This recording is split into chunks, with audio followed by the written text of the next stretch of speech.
Officiel, dit-il. La justice, avec, je vous le disais, cette première, le procès d'un dirigeant africain a commencé tout à l'heure à Paris.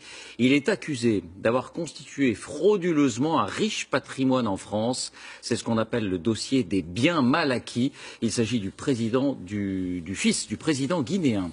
Mathieu Boisseau, Tiffaine Piogier, Jacques Dubose. Ce jour-là, ces voitures de luxe étaient si nombreuses que pour les transporter, il avait fallu 3 remorques comme celle-ci.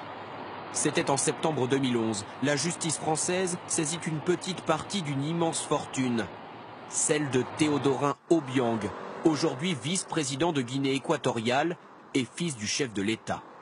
Avenue Foch, l'une des plus chères de Paris, il possédait aussi cet hôtel particulier, transformé depuis en ambassade. 4000 mètres carrés avec discothèque, salle de cinéma, robinet plaqué or et des œuvres d'art, valeur estimée près de 150 millions d'euros. Mais selon plusieurs associations, ce patrimoine aurait été bâti frauduleusement en Guinée équatoriale. Elles ont obtenu l'ouverture aujourd'hui du procès des biens mal acquis pour corruption et blanchiment d'abus de biens sociaux notamment. Les juges ont pu tirer tout le fil rouge leur permettant de démontrer que tout ce patrimoine immobilier, ces voitures, ces montres, avaient été acquis par des moyens illicites, c'est-à-dire en puisant où? Dans les caisses de l'État. Théodorin Obiang ne s'est pas présenté à l'audience. Pourtant, en 1998, il était bien moins discret. Le voici paradant sur les Champs-Élysées, fier de ses dépenses somptuaires. 30 costumes de couturier en une journée. 127 000 francs. Ou des montres de collection, dont celle-ci à 20 000 euros.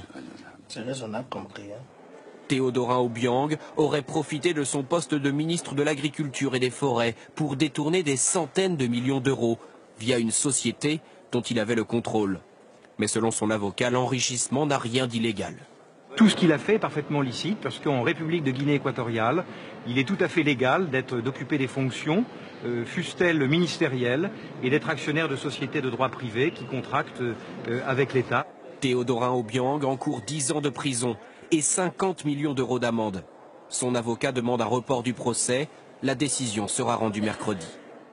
Bonsoir Clément Le Goff. Y a-t-il d'autres affaires de ce genre en cours d'instruction en France ? Oui, David, ce procès pourrait en entraîner d'autres. La justice française enquête sur les biens mal acquis en France de 2 autres chefs d'État africains. D'abord, Denis Sassou Nguesso au Congo est soupçonné d'avoir détourné une partie de la rente pétrolière de son pays, de l'argent public blanchi en France. 24 propriétés ont été achetées, dont cette villa, la villa Suzette, valeur estimée 3,5 millions d'euros. Et puis, juste à côté, au Gabon, la famille du défunt Omar Bongo est également accusée de blanchiment, de détournement de fonds publics. Les enquêteurs ont recensé 39 propriétés dans les quartiers chics de Paris et sur la Côte d'Azur. Et puis 19 voitures de luxe comme celle-ci pour un montant total estimé à 2 800 000 euros. L'instruction est toujours en cours et dans ces 2 affaires, pour l'instant, aucune date de procès n'a encore été fixée. Merci Clément et pour plus